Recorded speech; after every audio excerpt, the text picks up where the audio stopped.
listening to Extracting Wisdom. Here to help you prevent the decay of your future is your host, Brandon Evert.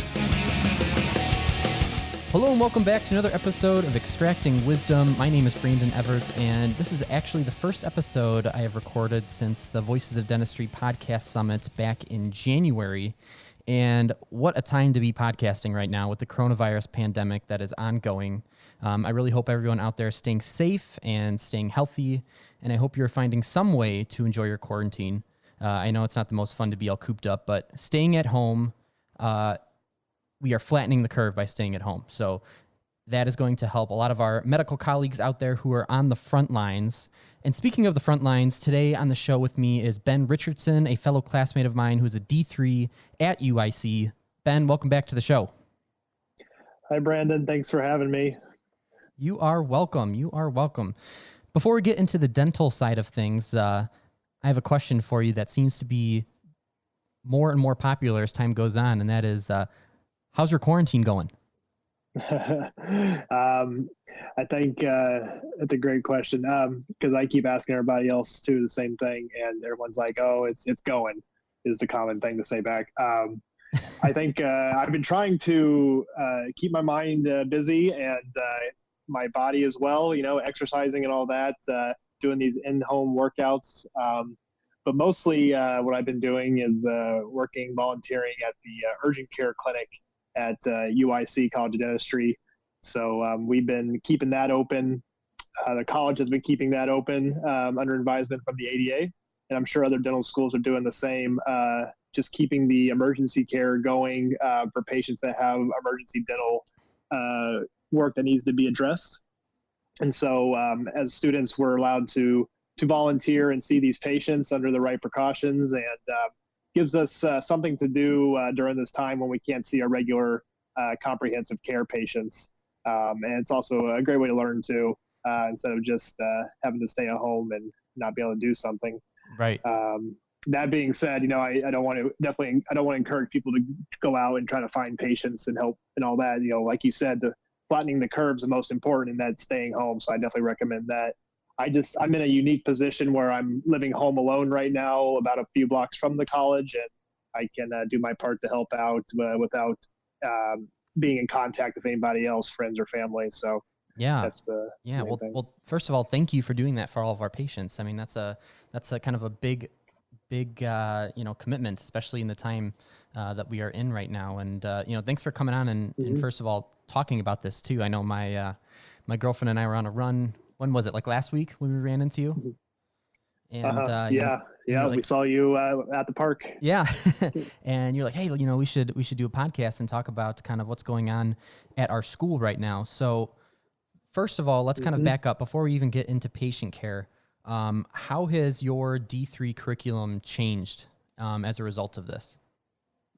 Right. So a common thing people keep saying too is that this is a fluid situation, and that's absolutely true. It's just like every day we hear something new. Just yesterday, Governor Pritzker, and I suppose the rest of the country is under the new stay-at-home order where it's going till April 30th now. When this first started, we were only looking at a week break, and our curriculum wasn't going to change much. Now we're talking about a month and a half that we're going to be off, and then possibly even more, possibly the rest of the semester we're going to be off. And by that I mean we're away from clinics, not be able to see patients. And as you know, part of the D3, D4 year, we're mostly in clinics. We're seeing patients. That's how we're graded. That's how we get our license to graduate. I'll speak to the D4s first, because we meet every week as class president. I meet with the deans every week and get updates. I know for at least the D4s, a lot of them at least are at this point where they have finished their requirements for the most part. And I know the school is working with them to help them graduate in a timely manner. For a few that have to work through the summer, they're going to work through that as well, and adjust what they need to do as far as requirements, but being sure that they're graduating with the right amount of experience that goes with the license as well. So it's kind of definitely a challenging situation to navigate, but I think the school's doing a really great job with it. And they keep telling us just to just be patient as we kind of figure out how long this is going to go for. But back to your question about like how our curriculum is adjusting right now. I know that as far as seeing patients, once we do eventually start back, it's going to be a slow process. So even whenever we're finally given the green light to see our comprehensive care patients, I think it's pretty clear that for the rest of possibly even this year, we're going to have to be very careful about our PPE we're wearing and screening for patients and taking patient temperatures and maybe not bringing in patients who have a lot of once we get back. It's going to be a slow process. Right now, a lot of people are switching to the online courses. I think that applies a lot more to your guys' class and Yes. the D1s, because I know that's the main way you all are graded right now. You could probably talk more about it, but I understand you guys are not doing any preclinical stuff until the summer. Is that correct? Yeah. So what's happening right now, and obviously you said it's a fluid situation, so nothing's like set in stone, nothing's 100%, but right now we're doing all of our classes online, and it's kind of nice because, and I'm sure all schools do this, but every time somebody gets up and lectures, it's recorded. So a lot of our lectures are just being uploaded from last year, which is, it's the same slideshow anyway. We're getting the same information. So that's been really nice because we can kind of do it at your own pace. And then for SGL, which is our small group learning, where we have those cases, for those of you who don't know what SGL is, that's all online through a Zoom-like software. It's called WebEx. So that's kind of where we're at right now. And as far as our clinical work, we didn't really have a ton of going on. We did have some implant activities as well as our denture course, which was the big one. And all of that is being put on hold. And we were just about to, as soon as we kind of went on this little hiatus here, we were just about to turn in our dentures, and our first full tooth setup, I guess, our 30-degree teeth. And now it's just going to be put on hold until the summer at the very least. And I know that's something you guys have been building up since the beginning of this semester, right? Right. So that's kind of not as satisfying. Right. A little tough there, but I guess it gives me a little more time to work on it, I guess, make that festooning look pristine. But so all that festooning. Yeah, I know. It's a pain. So that's where we're at right now. And then I think we're going to continue class all online throughout the summer. I think that's where we're at right now, and then dedicate all of our school time, once we actually can get back into the school, to finishing the denture stuff, implant stuff, and then work on transitioning into clinics, because we're going to start seeing patients this summer. Yeah. So kind of take me through the process of what a patient has to do now to get seen. I know there's some requirements and some extra screening stuff that they're going through now to be able to see somebody like you. Yeah, for sure. So the protocol for UIC is, if there's any patient that has a concern about their pain in their mouth, a swelling, any type of dental related issue that they think needs to be addressed as an emergency, they can call the urgent care phone number at the college. They can leave a message stating their name, what the problem is, and then they'll get a call back from one of our faculty, who are kindly agreed to be the doorway to screening these patients. And so the faculty will call back the patient. They'll ask them, questions relating to, are they having any symptoms related to the virus? Where have they traveled? As well as questions relating to their symptoms with their dental pain or whatever their concern is. And if they are approved after that conversation, then they can be set up for an urgent care appointment where they're going to be seen by the faculty that are on call that day, which is usually one restorative faculty, one endodontic faculty, and then oral surgery is also at the college right now. And the patients are seen again by us, one of us student volunteers, who will bring the patient back. We triage the patient, so I make it very clear to all the patients that the protocol is that we are very limited on what we can do at this time. We can't do any extractions at this time. We can't do any advanced root canal procedures at this time.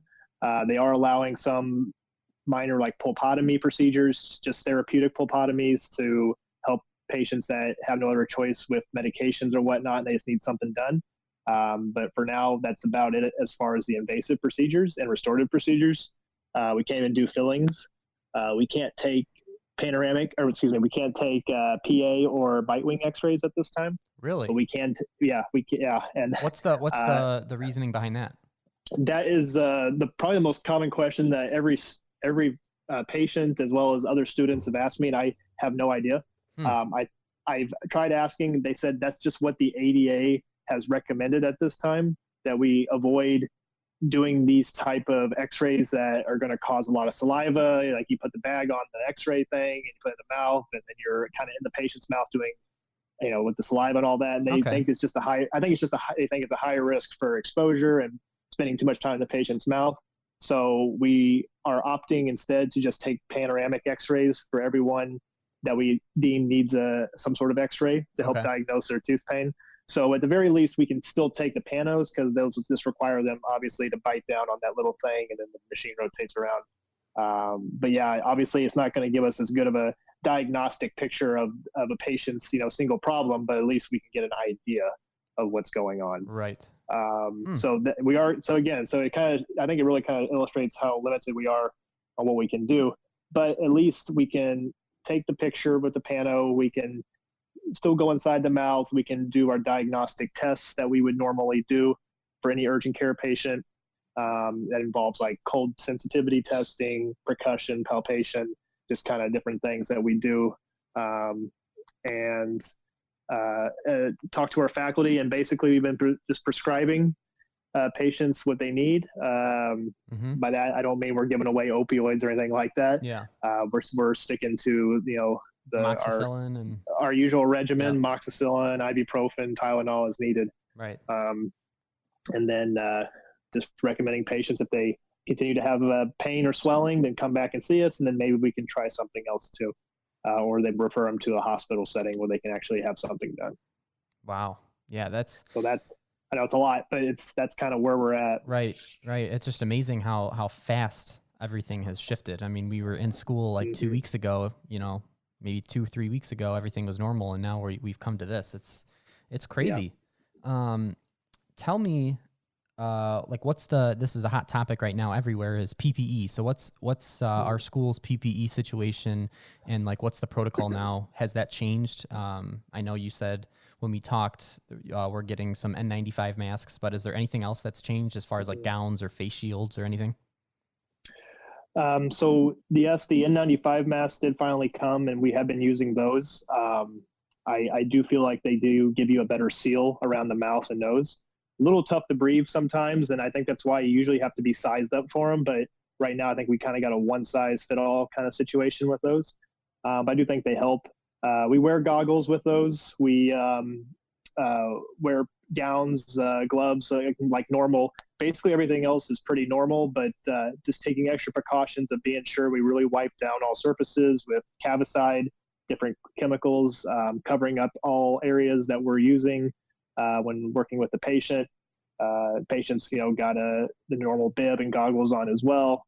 And that's basically it. I think that's all we can really do. We're not at a point where we're doing hazmat suits, and I don't expect we will be. Right. Because the bottom line, I think, is that the hospitals are the main concern. They're the ones that need the equipment. Mm-hmm. So I know the college, the deans have ordered a bunch of N95s, but we're giving most of those to the hospital, which I think is great. So, what we're doing, we're not that invasive. We're not, being that exposed to the patients. The hospitals are the ones that need the equipment. So I definitely would think it's a good idea. We could either defer our supplies there as needed, but from what I can tell, we're pretty stocked up right now at the college, and we're having several offices we've been working with, and the Chicago Dental Society has been working with to gather donations. So it's nice to see that local dental offices have been stepping up and helping us with this as well, donating masks and gloves and everything too. So how strict is the school being with PPE in terms of are you using one mask the whole day you're there, or is it one mask per patient still, or how are you rationing all the PPE? Sure. So for rationing, I'd say the N95s at least allow us to use the mask multiple times. Okay. There's no direct guideline on how many times we can use them, but right now, like today, I've been given one, and I plan to use it for as long as I can. But what they're recommending is that we take one of the normal masks if we're going to be really close to the patient's mouth and put that over the top of it to protect it so we can continue to reuse the N95 as well. And I'm only really putting the N95 on if I'm really getting in there and doing some diagnostic stuff. If I'm just talking to the patient, we just use regular masks. Okay. But those masks, it's one per patient for sure. There's no point in trying to reuse anything on between patients because it's going to be causing cross-contamination concerns. Right. As far as gloves, those are going to continue to go fast, and there's nothing to do about that. Right. You constantly changing gloves to clean surfaces and prevent that contamination in case a patient has something or we have something, whatever. Then that's part of it as well. So I think gloves are going to continue to go fast, but I don't know if I got cut off before, but we still have a lot of great donations from different dental offices that are giving us their supplies to help with that, which is great. Other than that, our gowns, we do have a lot of gowns still. We've been using the faculty gowns a lot, which we can reuse between patients as well. Instead of the ones you put your arms through and tie and rip off when you're done like Superman. It's we use the faculty ones now that you button up and a little thicker and definitely feel like they protect you a lot more to protect your arms. So I think as far as that goes, we've been rationing them pretty well. And then any extras I know the college has been giving to the hospitals to help with their shortage. Has there been any patients that have come through through the clinic that have later been diagnosed with COVID-19 that you know of? Not to my knowledge, no. No one has been reported to having it at the college. No patients, no students, no faculty from anything that I've heard, which is knock on wood. Yeah, seriously, knock on wood. A big time knock on wood, because that could always change, Right. I think the college has done the proper precautions. I think we closed at the right time before it really started to spread in Chicago. Right. And they've done like we said before, a very careful job about screening who comes in. And again, about that process, every person that comes in has to enter through the same door on the side of the building, and they have to have their temperature taken before they come in, as well as questioned about where they've been and all that. So the school's taking it very seriously about who's being let in. The college itself is pretty empty as far as people there working, and everybody's very carefully screened. So I think it's really helped to contain or prevent any kind of spread of the virus there. So hopefully, again, knock on wood, that doesn't happen. So right. Now with taking temperatures of everybody entering the building, is it like, what are the guidelines for that? Like, is it, if you have a fever, you're not entering the building at all? Okay. I don't know why that keeps going. I don't know if it's my side or maybe it's just because everybody's at home and everybody's on the internet right now because there's nothing else to do. Maybe. So, okay. So my question was, what are the guidelines in terms of like entering the school? Because everybody has to have their temperature taken. Like if you're running a fever, is that just like automatically you're not coming into the school? That's correct. Yeah. Okay. There's a certain cutoff. I'm not sure what the number is, but if they're above a certain threshold, then definitely they're asked to stay away. I think even before they enter the door is locked. And if a patient comes up to it, the security guard or one of the assistants that's trained is to ask questions, comes up and make sure it's the person who's entering is actually a patient on record. And then that patient signs in. They go through the screening process again with the temperature, make sure they're okay with that. If all that's a go, then they get set up for they get registered as the patient and activated for their appointment that day. Right. So there's several barriers that patients have to cross to be able to be accepted as a patient right now. For those that are having symptoms and having dental pain, we still recommend that they go to the hospital then and get tested for the virus first of all, and then address their dental issues there after that. So will the hospital do something if it's like really bad? If you have something like a really bad infection, will they extract? I know there's oral surgeons, dentists on call at the hospital. I know our oral surgery residents have been called over every once in a while to the hospital for things. But they're really trying to limit what's an emergency right now to determine, who really needs treatment. So if it's an extraction just because the tooth's broken, but there's no symptoms, then we're going to, defer treatment until more time passes and we have more availability. But because they're very much slammed right now with all these patients, and so we're trying to figure out. It's a weird situation that we've ever really seen before, where we have to figure out who is the most concerning, who has the most danger of having a systemic issue related to their dental pain, and those are the ones that are at the front of the line for getting treatment. Okay. That's just that's where we're at right now.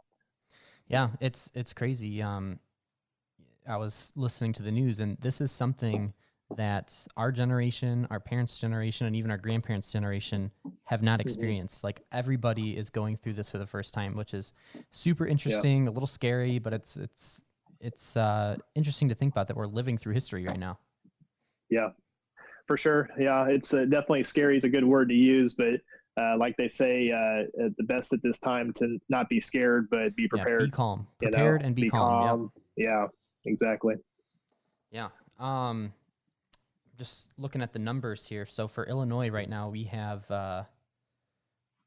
5,994 confirmed cases and 99 deaths. And I think this is like a day behind. But it's scary seeing it, how much it increases day to day. But I really just hope everybody stays indoors. We can flatten this curve and, get back into school. I don't want to delay graduating. Of course not. No, that's definitely a worst case scenario for us when it comes to our education, because we spend a lot of time and money to get here, and we love what we do, and every day away it's tough for sure. Yeah, I know a lot of people are asking questions about where we're at with if we are delayed again that much and we have to delay graduation or delay our degree more, like, will tuition be covered? Will what are the new expectations for licensure and all that? CDCA hasn't really released too much information about their exams yet, because I know the D4s have one more of those to take before they graduate. Are they going to delay that? So right, yeah, a lot of uncertainty. That's tough, especially if you're a D4 and have made it all that way, and now this last exam is in the way of you graduating. Yes.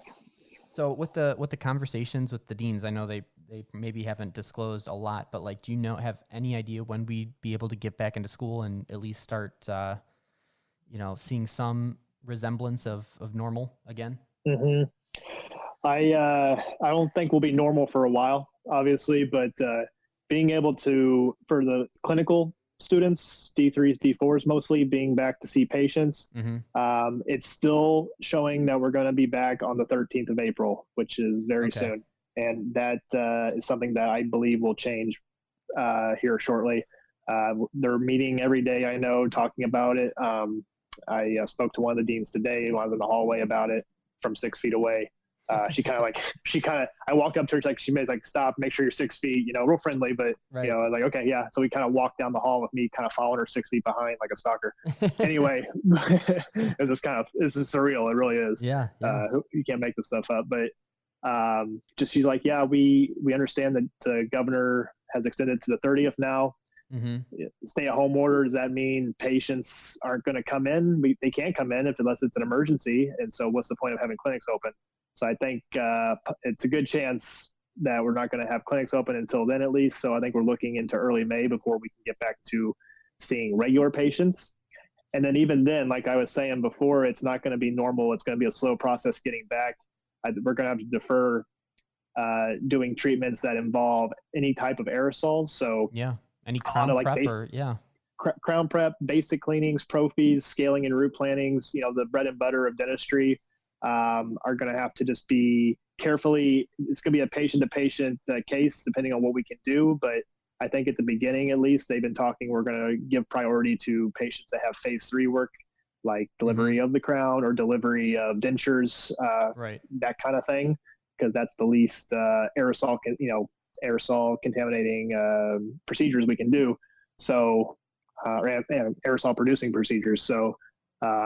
But we're still going to have to just continue to take a lot of special precautions, at least for the remainder of the year and maybe even the next year as well, because I feel like this is something that's going to stick around for a little while, the aftermath of. Yeah, absolutely. And I have a feeling if our stay-at-home order got extended till the 30th, I don't think anybody's going to be allowed to be in clinics unless they volunteer until at least the 30th. Yeah.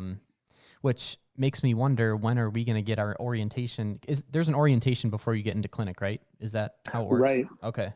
That's right. And I was supposed me and a few other students in my class were supposed to present to your class about certain ways of adjusting to the clinic life, and we had special tips and tricks to give you guys, which I guess we're going to move to an online lecture now. But yeah, that orientation and when you guys are going to start, I don't know. It's going to be, I think they're all talking about it right now. The faculty and the managing partners of the clinics, we just got to wait and see how much longer this will continue. If we can start back in May, I think there shouldn't be any changes as far as when you guys start clinics, but as far as the orientation itself, I don't know, that'd probably be adjusted because what we're allowed to do is definitely changing day to day. So yeah. I'm somebody who's definitely itching to get into clinic. So I'm hoping, everything will go smoothly, and that we'll be back into clinic in no time. But yeah, everything's up in the air. It's crazy. I hope so. I'm hopeful and optimistic for sure. That everything will work out, and I know it will. But we got to roll with it. The whole country, all the dental schools are all in the same boat. So we're all gonna work this together. Cliche to say, but that's what the deans keep saying. We're gonna make it through this, and I think that's nice and reassuring. Not to get political, but I don't think our current government has done well expressing that lately. And I think it's something that people need to be reminded of during these pandemics where your thoughts race. You don't know, there's no uncertainty of the future, and you just you want some answers, but people just gotta be patient, take care of themselves, and stay at home. Yeah, that's right. Well, I think, do you have anything else to add real quick? Because I think that's a good way to end the podcast. No, I think that summarized it all pretty good. Thanks for having me on. Hey, well, thanks for volunteering, and thanks for you're the one that pretty much set this thing up, so I appreciate it. It's crazy times we're living in, but it's very interesting to hear from you and see how things are adapting and changing in the clinic, and man, I just really hope we get back to the status quo again here soon. Yeah, I look forward to seeing you back in the clinics, Brandon, and hopefully, I guess I can ask you on here, which clinic are you in again? Brahms. Are you in the best clinic? So second best clinic after Gershwin. Of course, because that's the one you're in, right? Oh yeah, of course. So that's how it usually works. So yeah, you're pretty close by. Yeah, so, we're neighbors. Look forward. So we all help each other on that side of the wing of the college. So that'll be fun once we get all in there together. But it's gonna be an interesting time for sure with you guys starting up with all these precautions. But we're gonna do it. It's gonna be great. Yeah. Well, we'll have you on again, and maybe some other classmates, and we'll talk about that transition as it comes. Yeah, that sounds like a good plan. All right. Thanks again, Ben. Stay safe, and have a good rest of your day. Enjoy your quarantine. Thanks so much, Brandon. I'm going to go for a run in the park now. I might see you there. Sounds good. Take care, buddy. See you. Bye-bye.